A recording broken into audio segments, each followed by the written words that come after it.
Hi everyone. So for this supplementary recording, I just really want to make sure that you really understand the steps in the recording process. So like everything else, in terms of like the new concept, which would be the recording process, particularly two things.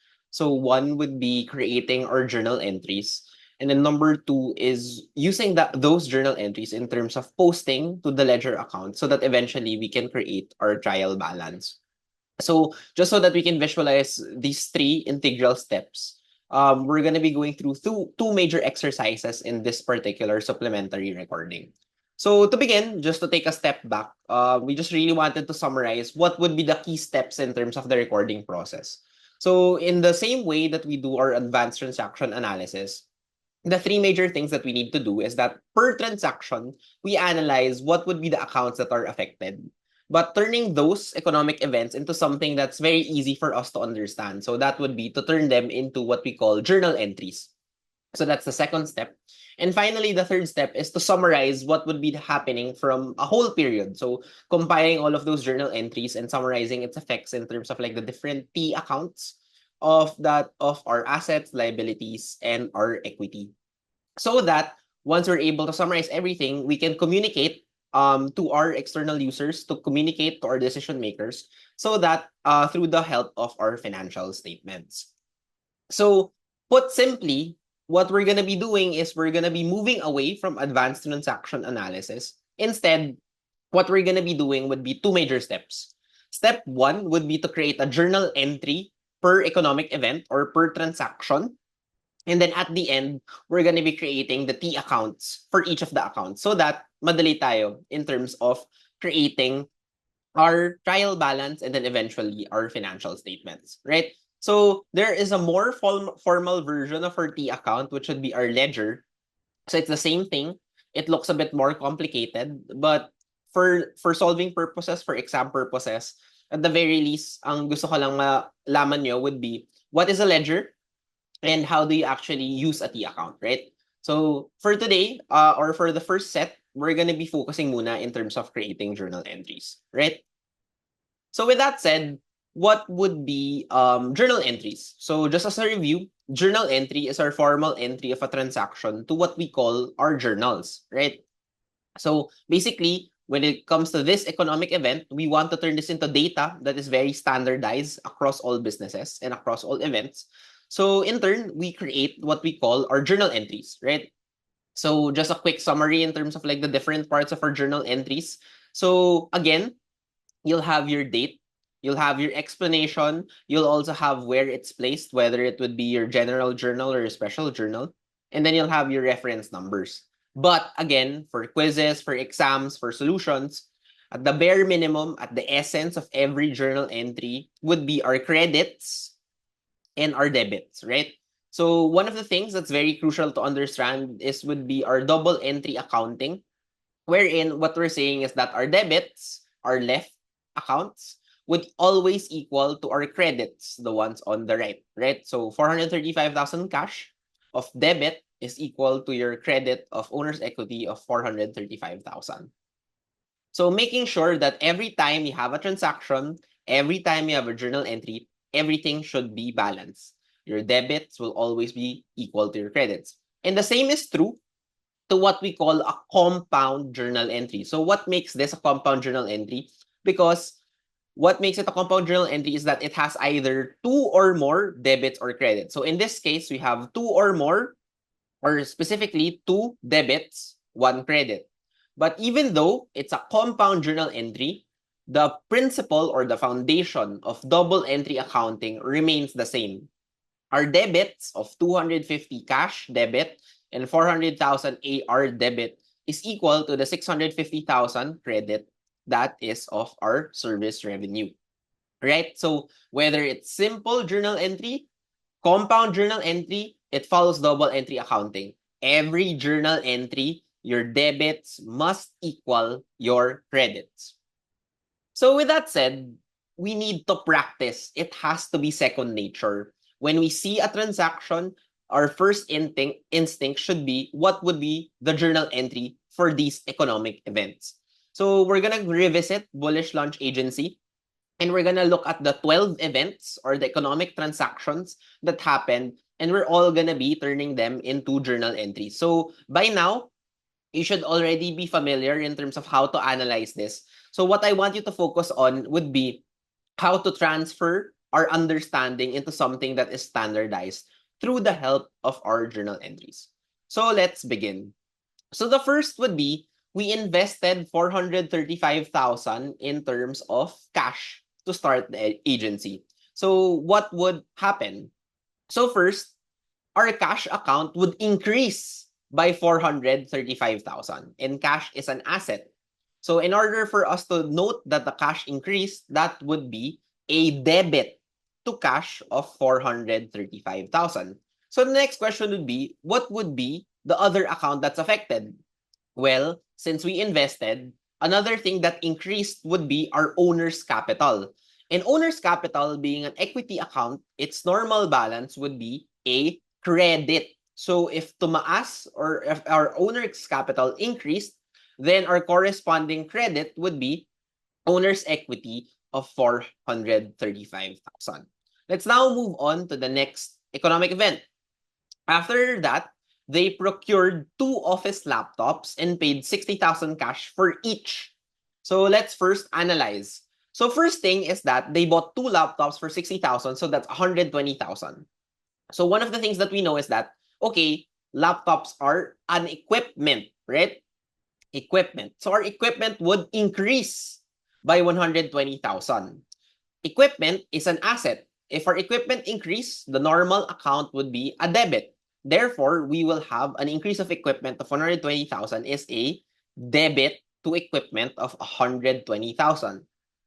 What is the other account that's affected? Well, it would be cash. You bought laptops via cash. So bumaba. Cash went down 120,000.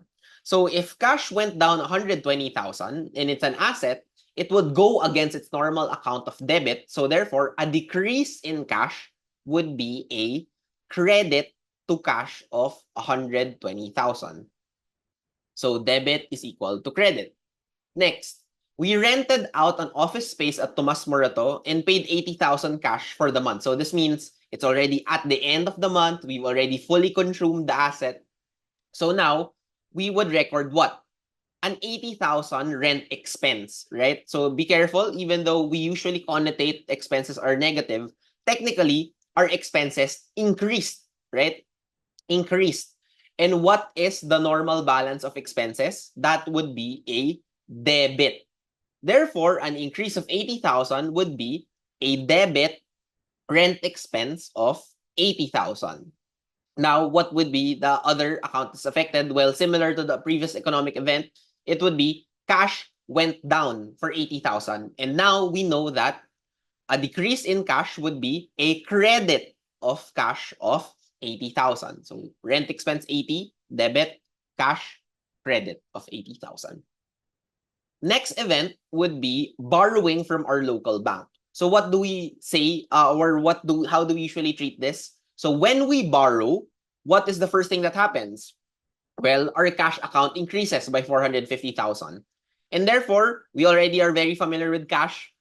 That would be a debit of 450,000. To connote that cash increased to its normal account of debit of 450,000.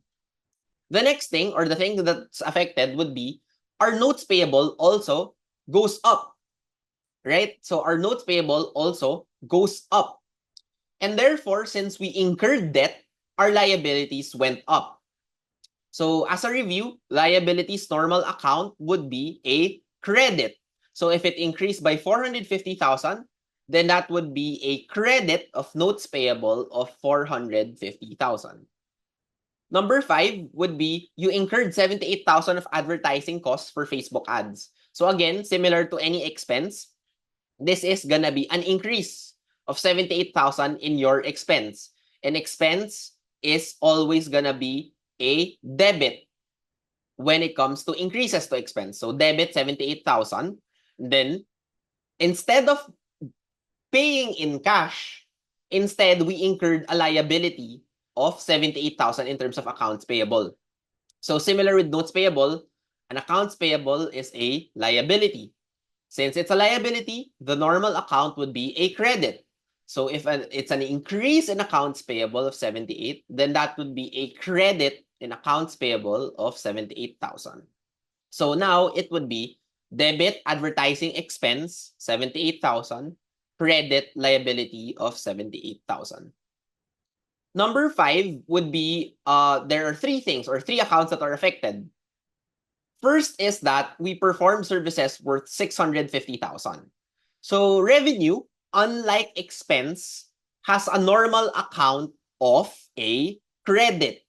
So if it increased by 650,000, that would be a credit of service revenue of 650,000.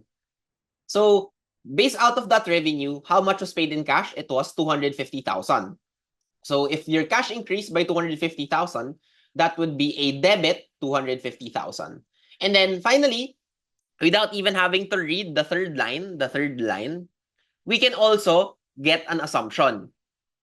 If our service revenue is 650 credit and our debit is 250, you'll obviously logically know that there is a missing debit account worth 400,000 to make sure that this is balanced. And that balance would be in terms of accounts receivable of 400,000. And true enough, that's what happened. Your balance of accounts receivable of 400,000 increased. So therefore, it's really a debit of AR of 400. So this is a compound journal entry. Debit cash of 250, debit AR of 400,000 is equal to your credit of 650,000. Next would be we withdrew cash for personal use for 21,000. So that would be just an owner's drawing of 21,000. So similar to expense. So owner's drawings and expenses are always partners. They are a normal debit account. So if it increased by 21,000, that would be a debit owner's drawings of 21,000. And then you will have a decrease in your cash from your economic entity. So a decrease in cash would be a credit of cash. So debit owner's drawings 21,000, credit cash of 21,000. Number 8 is we spend 5,500 cash for office supplies. So we know that office supplies is an asset. So it increased by 5,500. So that's a normal debit account. So debit supplies of 5,500. Our cash went down by 5,500. So that's a credit of 5,500. Number 9 is that in relation to transaction number 5, we decreased our liabilities by 38,000. So again, step 1, accounts payable is a liability. Our liability has a normal balance of a credit. So now, since it went down, we go against the normal account of credit, and therefore, a decrease in accounts payable would be a debit of 38,000. The other thing that's impacted would be our cash. So our cash went down by 38,000. So that would be a credit cash of 38,000. So debit, accounts payable, 38,000. Credit cash of 38,000. Number 10 is that our owner purchased a home standing desk using cash in transaction number 7. Again, this is no effect because it does not affect our business. This is a personal event. Number 10 is that we paid our employee salaries for a total of 405,000. So that would be an expense of 405. Again, owner's drawings, expense, and assets have a debit account. So pag nagtumaas, it's debit, salaries expense of 405,000. We lost cash of 405,000, so it decreased. So it's a credit cash of 405,000. And finally, we received 40,000 in cash and customers who have previously been billed in transaction. So our cash went up. So that would be a debit cash of 40,000. And then our accounts receivable will have to go down because it already been converted to cash. So our receivable goes down. Our receivable is an asset. The normal balance is a debit. Since it decreased, it goes against the normal debit. So now it would be a credit of accounts receivable of 40,000. And with that, we have been able to simplify this paragraph into 11 journal entries, not counting the one that had no effect. So we have 11 journal entries. The next step would be to be able to summarize all of these effects. But the idea is that one transaction will have one journal entry. So again, let's just review the key concepts. So a journal is a book of original entry. So basically, your journal will just show you the debit and credit effects through what we call our double entry accounting system, where it proves that for every transaction, your debits will equal your credits. And like what we've mentioned, there are two types of journals, your general journal and your special journal. Again, your general journal records all your company transactions. So for that case study, all 11 you would find are your company transactions. But let's say you have a special journal that only records similar types of transactions. So in this case, we have our cash receipt journal. So out of these 11, what we will only record are those that affect cash receipts, particularly journal entry 1, journal entry 4, journal entry 6, and journal entry 11. All have debits in cash to connotate cash receipts. So that's the difference. If it's a general journal, it will contain all 11 journal entries. If it's a special journal, it will only contain those that pertain to a specific account or a specific transaction. So with that, we're already clear in terms of the differences or the concepts for journal entry. Now we move on to the next part, which would be our ledger account, or what we call posting to our T accounts. Right? So we're going to be posting to our T accounts means that we're going to be summarizing the effects of our journal entry to our different accounts. So again, these are our 11 journal entry accounts. The next step is to post them to our T accounts. So this is my suggestion on how you should go about it. Ideally, every time you make a journal entry, you already write the T account, right? So how would we go about this? Step 1 is you look at journal entry 1, so cash and owner's equity. So therefore, we will write the T accounts for cash and owner's equity. Then the next step is just to post them. So 435,000 cash, 435,000 owner's equity credit. So we now go on to journal entry number 2. So it's equipment and cash. So we already have the cash account, so we'll include an equipment T account. So again, debit equipment 120,000, we post that, and credit cash of 120,000. Journal entry 3, we again have a new account, our rent expense. So, but we still have our cash. So we have debit cash of 80,000. Or sorry, rent expense, debit of 80,000, credit cash of 80,000. Journal entry 4, we will have again notes payable. So now it would be debit cash 450,000, credit notes payable of 450,000. 5 would be advertising expense and accounts payable. So 2 new accounts. So debit advertising expense, credit accounts payable. Journal 6 would be AR and service revenue. So we have our new accounts of receivables and of our service revenue. And then we just post debit cash 250, debit AR 400, and then credit service revenue of 650,000. 7 would be owner's drawings in cash. So we again have a new account, owner's drawings. So debit owner's drawings of 21,000, credit cash of 21,000. Finally, last 4. So we have supplies. So debit supplies of 5,500, credit of cash of 5,500. We have our accounts payable. So that would be debit accounts payable of 38,000. So now you can see that it's on the other side. So it's a contra. And then you'll have cash of 38,000, which is a credit.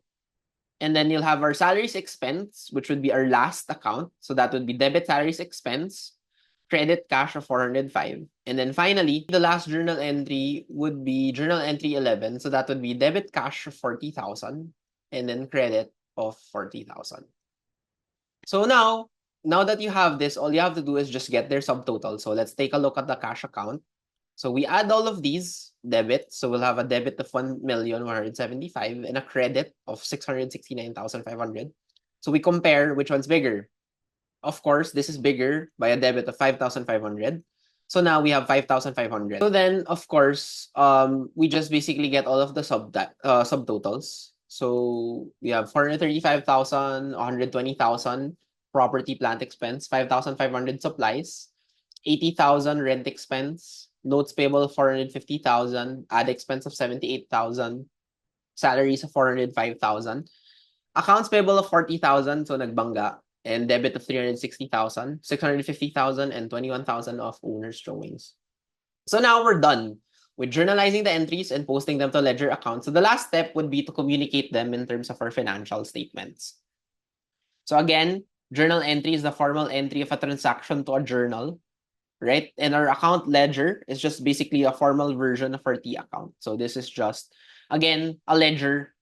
It's just basically your summary of changes that is performed in chronological order. So the idea is that so that we can update that account in a timely basis. So again, in terms of how it works, your cash will go to your cash ledger or your cash T account. So as you can see, September 1, it happens to be a debit. And then the owner's equity will go to your owner's equity ledger. So it's a credit. So with that said, the last step na lang would be to master what we call a trial balance. So if before in our advanced transaction analysis, we have our subtotals, now the optional step that we can do is what we call our trial balance. So basically, this is just a list of our accounts and our balances, and it proves that our debits will always be a credits at a specific point in time. So this is similar to like sort of like a financial position statement, that it's a specific point in time. So if you can see the format, it would be the name of the company, trial balance, and then as of September 30, the actual date. And then you'll have your debits and your credits. And the only thing that it does is it proves that your debits is equal to your credits. So in terms of the format, it goes like this. First is your assets, followed by your liabilities, followed by your owner's capital, owner's drawings, finally your revenues, and then finally your expenses. Right? So it only proves this situation. So as you can see, these are your subtotals. We're just going to be moving it here. So cash, debit, AR, supplies, equipment. So again, assets first. Then next would be your liabilities. So 40,000 and 450. Then finally, your owner's capital. And then your owner's drawings. And then your revenues. And then your expenses, right? And then just to prove that it totals to 1,575,000 and 1,575,000. So just to really crystallize our understanding, let's again take a look to our quiz item. So this time, it's just 5 events. What we'll do is that since there's 5 events, what we're expecting is there's 5 journal entries per transaction, and then we're going to be making a T account. So first step would be Cherries invests in 4,400 cash and small trinket. So this would be, we increased in cash, so that would be debit cash, and we increased in owner's equity, we credit owner's equity. So our journal entry would be debit cash 4,400, credit owner's equity of 4,400. On June 2, we purchased equipment on account. So what would be the effect? Our equipment increased while also our liability increased. So that would be debit equipment of 990, credit of accounts payable of 990. Number 3 would be 880 cash is paid to the landlord. So our rent expense went up, but our cash went down. Rent is always gonna be a debit in terms of increases. So therefore, it's debit rent expense of 880, credit cash of 880. Last 2. We bill a customer for 930 for the work done on account. So our revenue increased, but our AR also increased because we weren't paid in cash. So AR is an asset, so it increases. That would be a debit of accounts receivable of 930. Service revenue has a normal account of a credit. So if our revenue increases, that would be a credit in service revenue of 930. And then finally, we receive 450 in cash. So our AR goes down, but our cash goes up by 450. So debit cash to signify the increase of 450, but the decrease of accounts receivable would be a credit AR of 450. So now we will have these 5 journal entries, and then now we can create the T account. So cash first, so 4,000, owner's capital. So debit 4,400, credit 4,400, owner's capital. Next would be our equipment and our accounts payable. Debit equipment, credit accounts payable. Then we have our rent expense and cash. So debit rent expense 880, credit cash of 880. Then our AR. So we have a new account. So debit AR of 930, credit service revenue of 930. And then finally, we have cash and AR, debit cash, credit AR. So again, next step would be to get their subtotals. So that's 3,970 in debit if cash, 4,400 of owner's capital, a debit of 990 equipment, a credit of accounts payable of 990, a debit of 880, and then 930 versus 450, we will have a debit of 480 for receivables. And then finally, we will have a credit of 930 for our revenue. So now we can create our trial balance once we've posted to our T accounts. So we have cash of 397. So 3,970. Next would be our AR. So that's 480. Next would be our equipment of 990. Next would be our accounts payable. So we get our liabilities next. So 990. And then owner's capital of 4,400. We don't have any owner's drawings. And then we have our revenue of 930. And then finally, we have our rent expense of 880. So if we total, that's 6,320 and 6,320. So again, with this, we were able to illustrate that there are three major steps. First is you create your journal entry.